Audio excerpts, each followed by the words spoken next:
Samantala, kasabay ng pagdiriwang ng kanyang kaarawan ay naging ganap na recording artist na si Christoph Someru. Sa kanyang 18th birthday ay nasorpresa si Christoph sa kapagpirma niya ng contract upang maging ganap na recording artist sa Star Music Philippines. Si Christoph ay ang panganay na anak ni Gladys Reyes at Christopher Rojas. Ayon kay Christoph, asahan mula sa kanya ang P or pop rock na tugtugin. May mga komposisyon din umano siya na mga kanta. Mapapromise ko lang is maririnig nyo ay galing sa puso ko.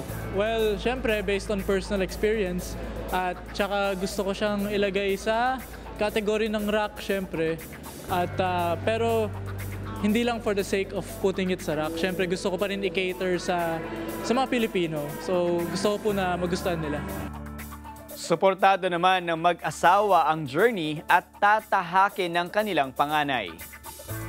Actually, this night is really for Christoph, no? Yeah. Though parehong anniversary that we are celebrating our 20th wedding anniversary, 31 years of togetherness, pero it's also Christoph's 18th birthday. At yung request niya talaga is... Yeah, you wanna do a concert birthday. So, mini concert, yan. Ayun, okay naman. Thank God,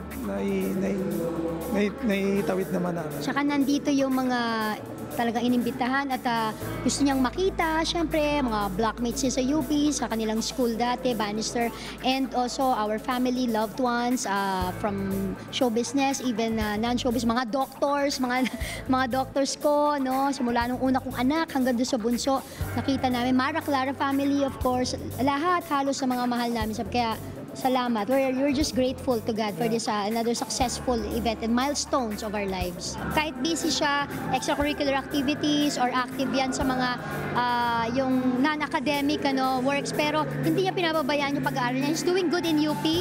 First year siya, freshman sa UP, HRM, and itong huli, ang yabang kasi nakakuha daw siya ng 1.0 flat sa kanyang speech. So, we're just grateful. Lagi kami nagpapasalamat sa Ama. Nagdiwang din ang mag-asawa ng kanilang 20th anniversary kasabay ng 18th birthday ni Christoph.